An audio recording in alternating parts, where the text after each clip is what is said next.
Chapitre 5. Le prince Corinne. Ma chère sœur et très gentille dame, dit le roi Edmund, l'heure est venue de montrer votre courage. Car je vous le dis sans détour, nous sommes en grand danger.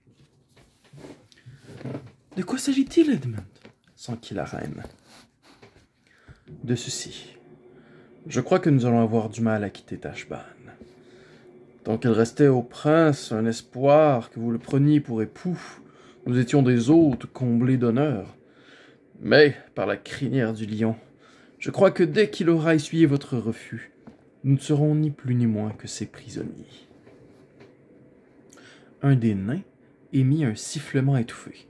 « J'avais mis en garde vos majestés, dit Salopade le corbeau. Je vous avais mis en garde. Facile de rentrer, mais pas facile de sortir, comme disait le homard pris dans un casier.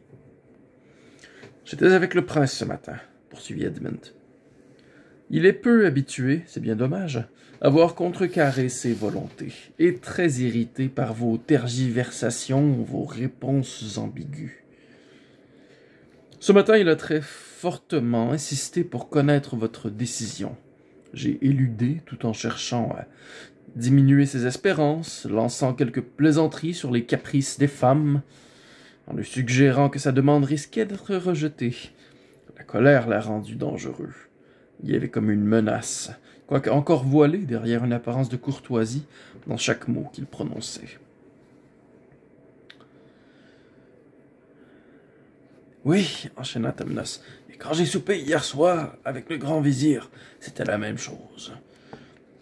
Il m'a demandé si Tashbaan me plaisait. Et moi, ne pouvant lui avouer que j'en détestais chaque pierre, ne voulant pas non plus mentir, je lui ai répondu que maintenant que le plein été arrivait, je me languissais de la fraîcheur des bois et des pentes humides de Narnia. Avec un sourire qui n'augurait rien de bon, il m'a dit « Il n'est rien qui vous empêche d'aller y danser à nouveau, petit faune, en tout cas pourvu que vous nous laissiez en échange une épouse pour notre prince. » Vous voulez dire qu'il ferait de moi sa femme? De force? S'exclama Susan. C'est ce que je crains, Susan, dit Edmund. Sa femme, ou son esclave, ce qui est pire. Mais comment peut-il? Est-ce que le Tisroc pense que notre frère, le roi suprême, souffrirait d'un tel outrage? Sire, intervint Péridane en s'adressant au roi, il ne serait pas si fou. Pense-t-il qu'il n'y a ni glaive ni lance à Narnia? Hélas, soupira Edmund. À mon avis, le Tisroc ne craint guère Narnia. Nous sommes un petit pays. Et les petits pays aux frontières d'un grand empire ont toujours paru odieux aux seigneurs du grand empire, qui rêvent de les rayer de la carte, de les engloutir. Quand, au début, il a toléré que le prince vienne à Kerparavel pour vous faire la cour, ma sœur, peut-être ne cherchait-il qu'un prétexte contre nous. Le plus probable est qu'il compte ne faire qu'une seule bouchée de Narnia et Arkenland.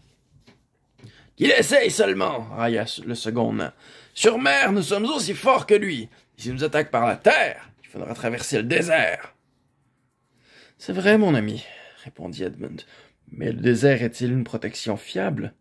Qu'en pense Salopade? »«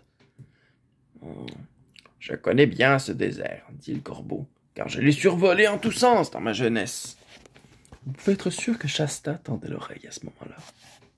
« Et une chose est certaine, si le Tisroc passe par la grande oasis, il ne pourra jamais conduire une armée importante jusqu'en Arkenland, car, bien qu'il puisse atteindre cette oasis au terme de leur premier jour de marche, ses ressources seraient insuffisantes pour apaiser la soif de tous ses soldats et de leurs montures.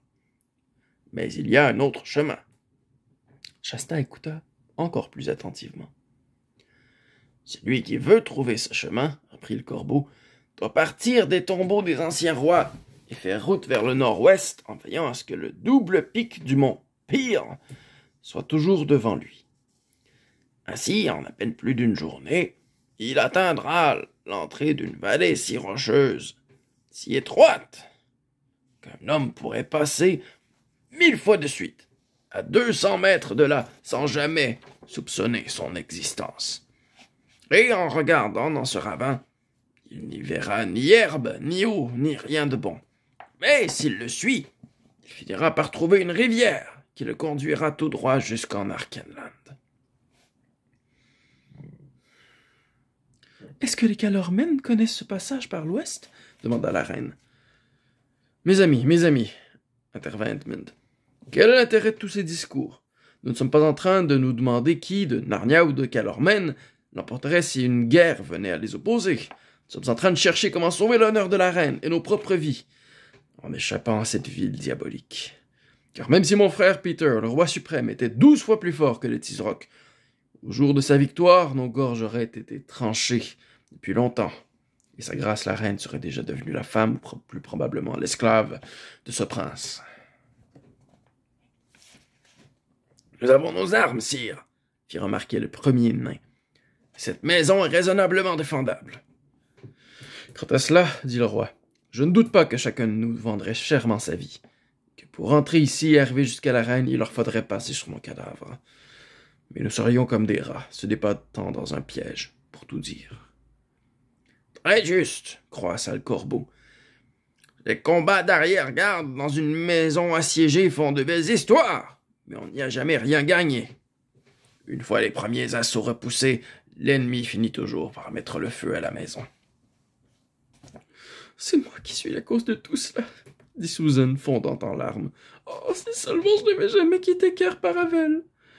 Nos derniers jours heureux, c'était avant que les ambassadeurs de Calormen n'arrivent. Les taupes étaient en train de nous préparer un verger. Oh! » Et en fouissant son visage dans ses mains, elle sanglota. « Courage, Sue, courage, » dit Edmund.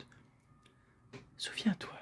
Mais qu'est-ce qui vous prend, maître Tomnos? » Le faune avait pris ses 2 cornes dans ses mains, comme pour tenir sa tête en place. Il se tortillait dans tous les sens, comme si une douleur le rongeait de l'intérieur. « Ne me parlez pas, » supplia Tomnos. « Je réfléchis tellement que je peux à peine respirer. Attendez, s'il vous plaît, attendez. » Il y eut un moment de silence embarrassé, puis le faune leva les yeux, aspira une grande bouffée d'air, s'épongea le front et dit « La seule difficulté, c'est d'aller jusqu'à notre bateau, avec quelques provisions en plus, sans être vu ni arrêté. » Oui, coupa sèchement un nain, tout comme la seule difficulté pour qu'un mendiant monte à cheval, c'est qu'il n'a pas de cheval. « Attendez, reprit M. Tomnos avec impatience. Tout ce dont nous avons besoin, c'est un prétexte pour descendre jusqu'à notre bateau aujourd'hui et embarquer des choses à bord. »« Oui, » concéda le roi Edmund avec scepticisme. « Eh bien, alors, reprit le faune, pourquoi est-ce que vos majestés ne convieraient pas le prince à un grand banquet qui se tiendra à bord de notre propre galion, le Splendor Hailing, demain soir? » En formulant le message aussi gracieusement que la reine puisse y consentir, sans manquer à son honneur, de façon à rendre espoir au prince en lui donnant à penser qu'elle faiblit. « Voilà une très bonne suggestion, sire, » croissa le corbeau. « Et alors, » poursuivit Tomnos avec enthousiasme, « tout le monde trouvera normal que, toute la journée, nous n'arrêtions pas de descendre jusqu'à notre bateau pour tout préparer à l'intention de nos invités. Que quelques-uns d'entre nous aillent au bazar, dépenser jusqu'à notre dernier centime chez les fruitiers, les pâtissiers, les marchands de vin, tout comme nous le ferions vraiment si nous étions réellement sur le point de donner une fête. Et retenons des magiciens, des jongleurs, des danseuses et des joueurs de flûte, les convoquant pour demain soir à notre bord. »« Je vois, » dit le roi Edmund en se frottant les mains. « Ensuite, enchaîna Tomnos, nous nous retrouvons tous à bord ce soir, dès qu'il fait nuit noire. »« Larguez les voiles et sortez les rames !» s'exclama le roi. « Et cap au large !» cria Tomnos, bondissant sur ses pieds, se mettant à danser. « Retour chez nous à toute allure! Hurrah pour Narnia et le Nord !» dirent les autres. « Et le prince se réveillant le lendemain matin pour trouver ses oiseaux envolés !» conclut Péridan en claquant des mains. « Oh, maître Tomnos, cher maître Tomnos !» dit la reine en lui prenant les mains et en se balançant avec lui au rythme de sa danse. « Vous nous avez tous sauvés !» « Le prince va nous poursuivre, » remarqua un autre seigneur, dont Shasta n'avait pas entendu le nom. « C'est le dernier de mes soucis, » rétorqua Edmund. « J'ai vu tous les bateaux sur le fleuve, et il n'y a là aucun grand navire de guerre, ni aucune galère rapide. J'aimerais bien qu'il nous poursuive, car le Splendor Hyalin peut couler tout ce qu'il pourra envoyer à sa suite. Supposez même que nous soyons rattrapés. »« Sire, » intervint le corbeau, « vous ne vous entendrez proposer aucun plan meilleur que celui du faune, même si nous restions assiégés en conseil pendant 7 jours et 7 nuits. Et maintenant, le nid d'abord, les yeux ensuite, comme disent les oiseaux. Ce qui revient à dire, prenons notre repas, puis mettons-nous tout de suite au travail. »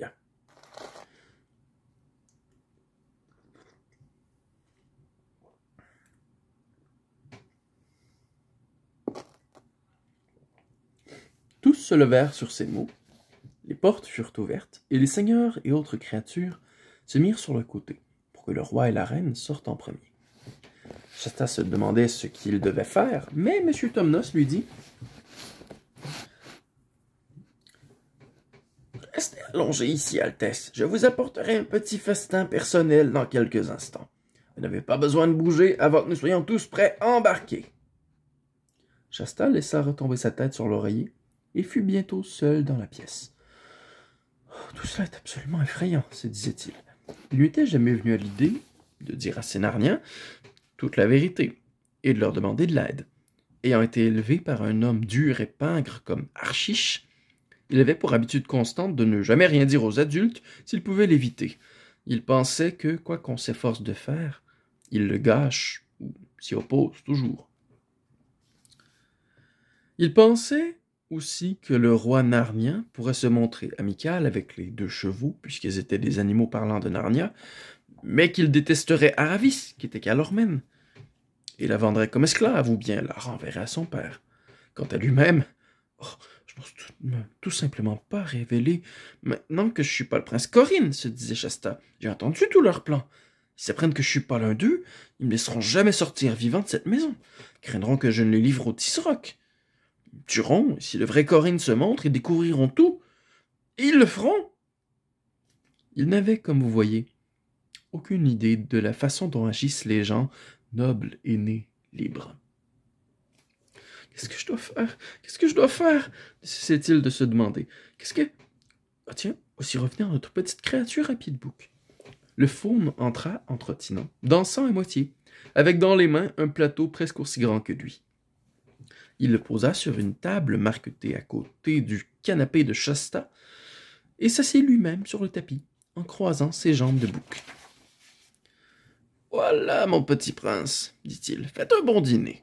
Ce sera votre dernier repas à Tashpan. » C'était un bon repas selon la tradition calormène. Je ne sais pas si vous l'auriez aimé, mais Shasta, lui, l'apprécia. Il y avait du homard, de la salade, de la bécasse fourrée aux amandes et aux truffes, un plat compliqué fait de foie de volaille, de riz, de raisins et de noisettes. Et puis il y avait aussi des melons frais, de la mousse de groseille et de mûres, et toutes les bonnes choses qu'on peut faire avec de la crème glacée. Il y avait aussi un petit flacon de vin que l'on appelle blanc, alors qu'en fait il est jaune.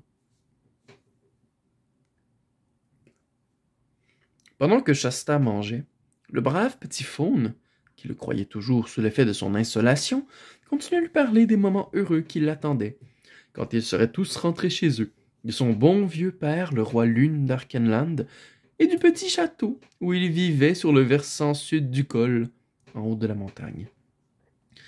« Et n'oubliez pas, insistait M. Tomnos, qu'on vous a promis votre première armure complète et votre premier cheval de bataille pour votre prochain anniversaire.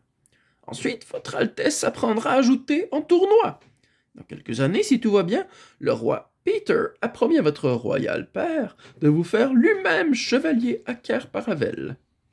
Entre-temps, il y aura beaucoup d'allées-venues entre Narnia et Arkenland par le col dans la montagne. Et bien sûr, vous vous rappelez que vous avez promis de venir passer toute une semaine avec moi pour le festival d'été. Il y aura des feux, des joies, des danses de fond, de triades toute la nuit au fond des bois et, qui sait, peut-être verrons-nous Aslan lui-même. » Quand le repas fut terminé, le faune conseilla à Shasta de rester tranquillement là où il était. « Et ça ne vous ferait aucun mal de dormir un petit peu, ajouta-t-il. Je vous appellerai longtemps avant de monter à bord. Ensuite, retour chez nous. Narnia et le Nord !» Shasta avait tellement apprécié son dîner et toutes les choses que Tom Noss lui avait racontées que, quand il se retrouva seul, ses pensées prirent un tour différent. Il souhaitait seulement, désormais, que le vrai prince Corine ne reparaisse pas avant qu'il ne soit trop tard et qu'il n'ait été, lui, emmené en bateau à Narnia. J'ai bien peur de devoir dire qu'il ne pensait pas du tout à ce qui pourrait arriver au vrai Corine quand on l'aurait abandonné à Tashbaan.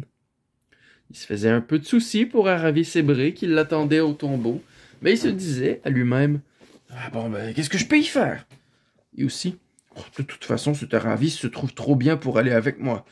Alors qu'elle se débrouille. » Il ne pouvait pas non plus s'empêcher de penser que ce serait beaucoup plus agréable de rejoindre Narnia en bateau qu'en crapahutant dans le désert. Quand il eut réfléchi à tout ça, il fit ce que vous auriez fait vous-même, j'espère. Si vous vous étiez levé très tôt pour faire une longue marche, si, après beaucoup d'émotions, vous aviez pris un très bon repas, et si vous étiez allongé sur un divan dans une pièce fraîche, sans autre bruit que le bourdonnement d'une abeille entrée par la grande fenêtre ouverte. Il s'endormit.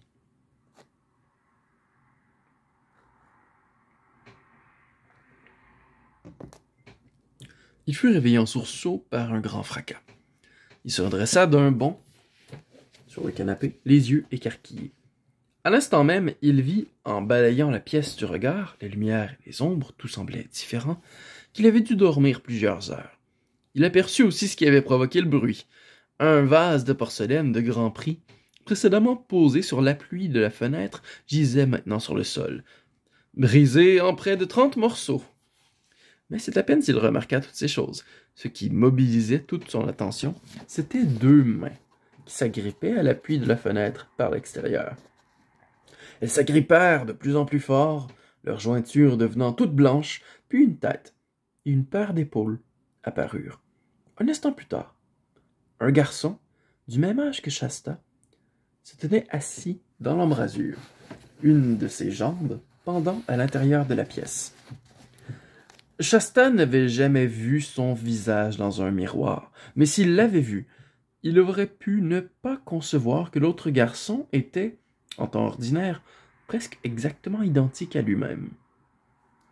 Sur le moment, le garçon ne ressemblait à personne en particulier, car il avait le plus bel œil au beurre noir qu'on ait jamais vu, une dent manquante, des vêtements qui, quand il les avait mis, devaient être splendides, étaient sales et déchirés, et son visage était couvert de sang et de boue. « Qui es-tu » chuchota le garçon. « Es-tu le prince Corine » demanda Shasta. « Ben oui, bien sûr, dit l'autre. « Et qui es-tu, toi ?»« Je suis personne.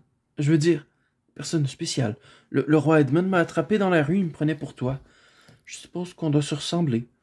Je peux sortir par où tu es entré ?»« Ouais, si t'es pas trop mauvais grimpeur, » répondit Corine.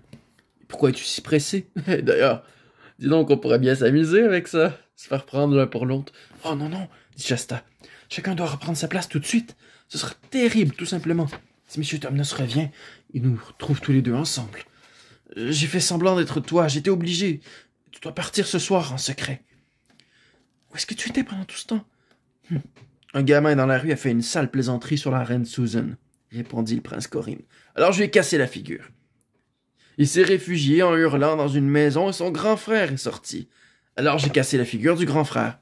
Puis ils m'ont tous poursuivi, jusqu'à ce qu'on tombe sur 3 vieux bonshommes avec des lances, qu'on appelle la garde.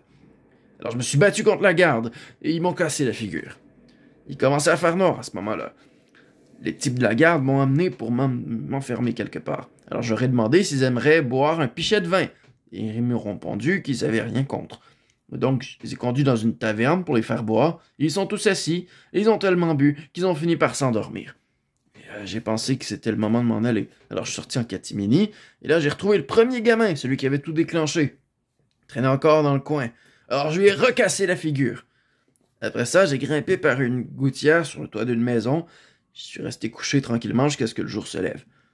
Depuis, j'ai passé mon temps à chercher mon chemin pour rentrer. Dis donc, y a rien à boire? Non, j'ai tout bu, répondit Shasta. Maintenant, montre-moi comment tu as fait pour rentrer. Y a pas de minute à perdre. Tu ferais mieux de t'allonger sur ce canapé et de faire semblant... Ah, non, j'oubliais, ça marchera pas avec tous ces bleus, ton œil au beurre noir. T'aurais qu'à leur dire la vérité, une fois que je serai loin. Qu'est-ce que tu crois que je leur aurais dit d'autre? Demanda le prince, l'air assez agacé. Et qui es-tu? On n'a pas le temps, répondit Shasta dans un chuchotement exaspéré. Je suis narnien, je crois. Quelque chose du Nord, en tout cas. J'ai été élevé toute ma vie à Calormen. Et là, je suis en train de m'échapper par le désert, avec un cheval parlant qui s'appelle Brie. Et maintenant, vite! Comment est-ce que je sors? Regarde, lui dit Corinne. Laisse-toi glisser sur cette fenêtre. De cette fenêtre sur le toit de la véranda. Et puis tu dois faire doucement, sur la pointe des pieds, pour que personne t'entende. Puis tu continues sur ta gauche, et tu peux grimper en haut de ce mur si t'es pas complètement nul en escalade. Après, tu suis le mur jusqu'à l'angle. Laisse-toi tomber sur le tas d'ordures que tu verras dehors et t'es arrivé. Merci, répondit Shasta, déjà califourchon sur l'appui de la fenêtre. Les deux garçons se regardèrent et découvrirent soudain qu'ils étaient devenus amis. Au revoir, ajouta Corinne. Et bonne chance. Je te souhaite vraiment que tu t'en sortes. Au revoir. Dis donc, il t'en est arrivé des aventures. Bah, c'était rien comparé aux tiennes, répondit le prince. Maintenant, descends, en douceur. Eh, dis donc, ajouta-t-il au moment où Shasta se laissa glisser dehors. J'espère qu'on se verra, Norkenland. Va chez mon père, le roi Lune. Dis-lui que tu es un de mes amis. Attention, j'entends venir quelqu'un.